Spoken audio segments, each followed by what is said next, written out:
Namaskar. My mission Sanatana Dharma continues. Last week we reflected on the Vamana Purana, where Sanatana Dharma taught us a profound lesson on humility, restraint, and ethical limits, reminding us that unchecked expansion, whether personal or institutional, ultimately leads to imbalance. This week, we move naturally to a larger and more urgent question: what happens when limits are repeatedly crossed, values erode, and restraint disappears from society? So, the Purana answers this through the concept of Kali Yuga. So, Kali Yuga is not merely a period of darkness foretold by sages. It is a mirror held before human behavior when discipline weakens and desire dominates. So, the purpose of speaking about Kali Yuga is not to spread fear or pessimism, but to awaken awareness and responsibility. Sanatana Dharma never prepares us to escape the world. It prepares us to live rightly within it, especially when times are difficult. This episode explores Kali Yuga as described in the Puranas, its science, its social decay, what still survives, and above all, how a householder can live a life of dignity, balance, and righteousness even in this age. So the Puranas describe time as cyclical: Satya, Treta, Dwapara, and Kali Yuga, not as a straight line of progress, of decay. That is the progress or decay. But Kali Yuga is the final phase of this cycle, marked not by the absence of Dharma, but by its diminishment. Importantly, Kali Yuga is not condemned because of time itself, but because human discipline weakens.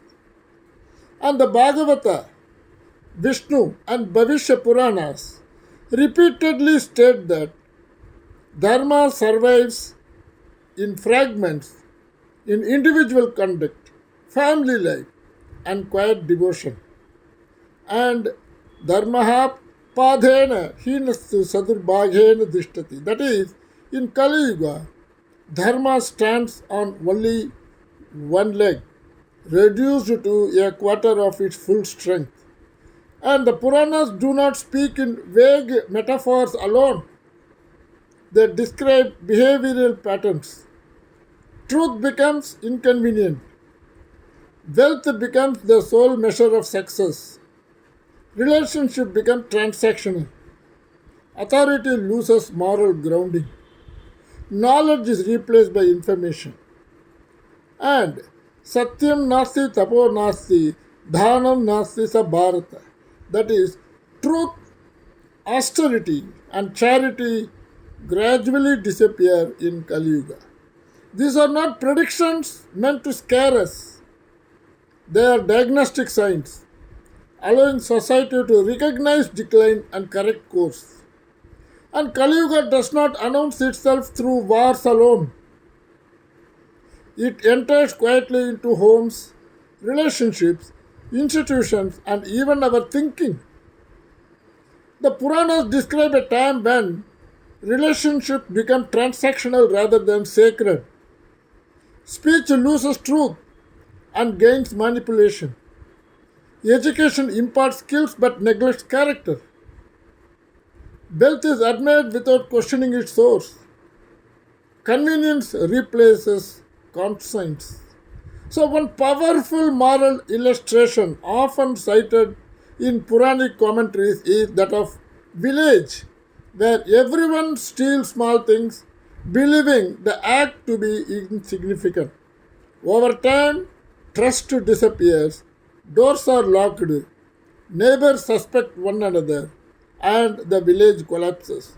Not because of a great crime, but because of many small moral compromises. Kali Yuga works in exactly this manner. Sanatana Dharma warns us that when means justify ends, when shortcuts are celebrated, and when cleverness is mistaken for wisdom, Kali has entered taken root. And amidst all warnings, the Puranas offer one of the most reassuring messages in Sanatana Dharma. Kali Yuga is not devoid of hope.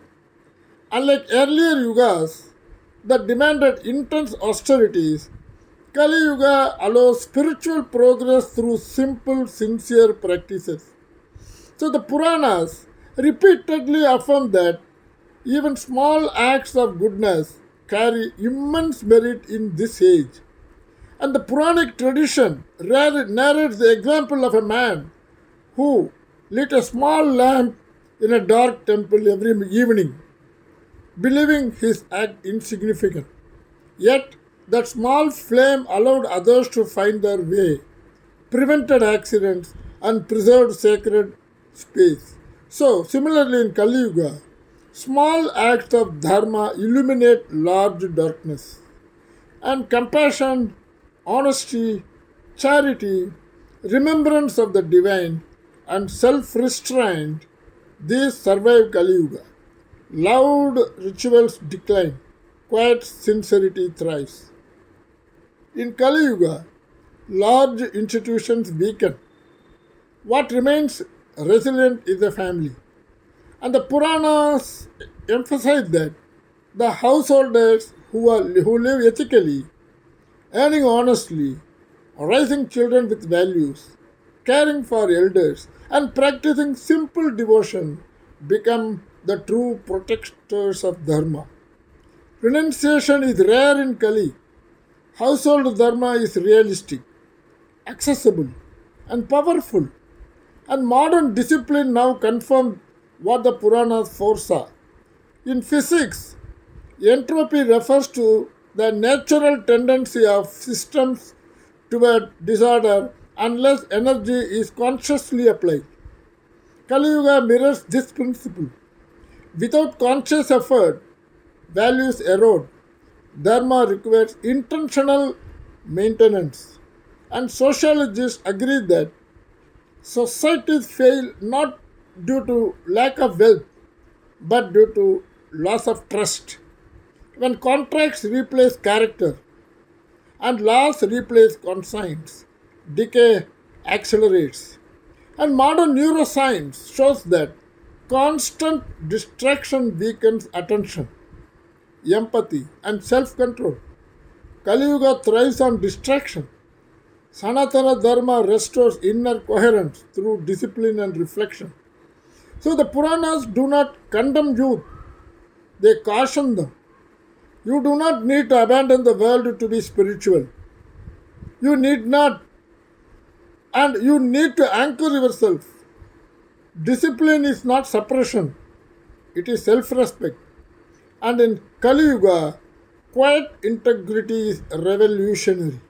And the Puranas do not ask us to correct the world, they ask us to correct ourselves. Understand Dharma beyond ritual and symbolism. Adopt Dharma in speech, profession, and family life. Protect Dharma by resisting moral compromise. And transmit Dharma consciously to the next generation. In Kali Yuga, dramatic gestures matter less than consistent conduct. A truthful household, an honest profession, and a disciplined mind become acts of resistance against decay. Sanatana Dharma reminds us that the future of civilization is not decided in parliaments alone, it is shaped daily in homes. So, Kali Yuga is not the enemy, unconscious living is. Those who live dharmically in Kali Yuga shine brighter than saints in other ages. And may we live quietly, firmly, and righteously. Survey Bhavantu Sukhina. Best regards, Raju Krishnan, Hyderabad.